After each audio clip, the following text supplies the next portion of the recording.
In 1845, two majestic ships, the Erebus and the Terror, departed from England, embarking on an expedition to uncover the elusive Northwest Passage, a fabled maritime route that could connect the Atlantic and Pacific Oceans through the frozen expanse of the Arctic. Leading the mission was Sir John Franklin, a man of unwavering discipline and extraordinary experience in polar navigation, respected for his courage and meticulous planning. On board were 129 men, sailors, officers, scientists, and explorers, each chosen for their skills, each carrying dreams of fame, honor, and the thrill of discovery. The preparation for the voyage had been exhaustive. The ships were reinforced to withstand the crushing grip of Arctic ice, fitted with the latest navigational instruments, and equipped with steam engines that could power the vessels when winds failed. Hold after hold overflowed with provisions meant to last for years: salted meat, preserved vegetables, biscuits, flour, and barrels of alcohol. Every man believed they were prepared for whatever the Arctic could throw at them. But the Arctic is a force indifferent to human confidence, and it was about to test them in ways no one could imagine. The first weeks at sea passed in cautious optimism. The crew adjusted to the strange rhythm of endless Arctic days and nights, the eerie silence of ice fields, and the constant, bitter cold that gnawed at exposed skin. Franklin meticulously documented every observation: air temperature, wind patterns, ice movement, and the shifting landscape of glacier and frozen seas. The men felt a sense of control; their routines, discipline, and camaraderie provided comfort against the immensity of the frozen world surrounding them. Yet the Arctic is unforgiving. By the autumn of 1845, the ice began to close in. Sheets of solid ice crept from every direction, locking Erebus and Terror in a frozen prison.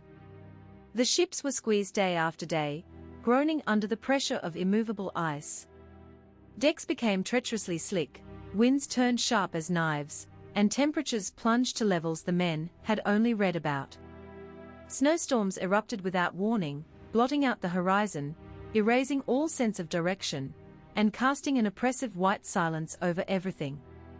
Slowly, the first signs of fatigue and despair crept into the crew. Winter arrived in full force. The sun barely rose, casting long shadows over the endless ice. Days and nights blurred together, and the isolation began to erode morale. Men huddled in cabins, sharing stories to keep the fear at bay, drinking alcohol to numb their growing dread. Franklin's journals became a lifeline, a record of observation and hope, yet they could not shield the crew from the brutal reality: the ice held them captive, and supplies, though abundant at first, were finite. By the spring of 1846, all communication with the outside world had ceased. Anxiety grew in England as the months passed without word. Rescue expeditions struggled to navigate the merciless Arctic ice, discovering only abandoned tools, fragments of clothing, and hastily carved messages on trees, faint traces of a crew clinging desperately to life. Over the following years, a grim picture emerged. Archaeologists and researchers found abandoned sledges, makeshift camps, and personal items that told silent tales of suffering. Some remains bore the horrifying evidence of cannibalism, a final, desperate measure to survive. The crew was trapped in an environment that offered no mercy. Ice encircled them, hunger gnawed at their bodies, frostbite claimed their fingers and toes, and disease spread unchecked in the crowded, freezing ships. Historians speculate on the factors that led to the demise of these men.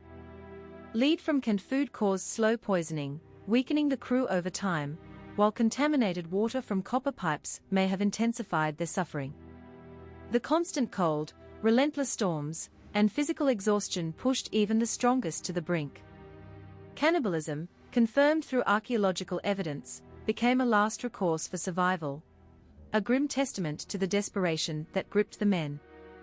As months turned into years, the ice consumed both Erebus and Terror, leaving their crews stranded in frozen isolation. Some sailors attempted treacherous journeys on foot, hoping to reach distant land, but blizzards, frost, and hidden crevasses claimed them one by one. Messages carved into trees, scattered diaries, and etched notes revealed the harrowing descent into fear and despair. The men struggled with the unbearable cold, starvation, and the hopelessness of their predicament. Families back in England waited, unaware of the suffering that had engulfed their loved ones. Letters and journals discovered later unveil the raw terror and heartbreak of the crew. Groups separated in confusion, individuals froze to death alone in the endless white, and minds began to unravel under the immense psychological pressure. Those who survived even a few extra weeks recorded their final thoughts, notes brimming with anxiety, terror, and a faint hope for rescue that never came.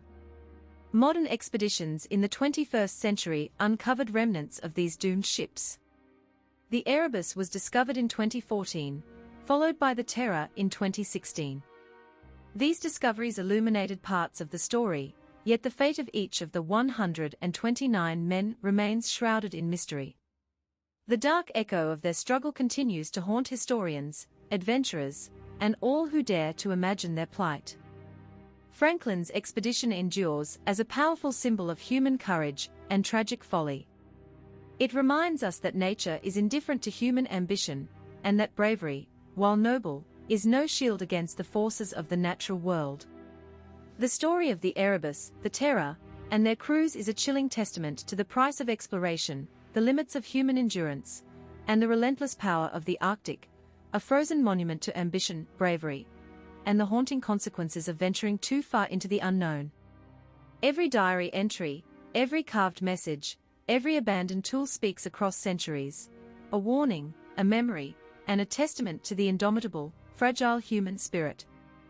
The Arctic claimed them all, yet their story, their struggle, and their courage live on, an eternal echo of bravery and sorrow frozen in time.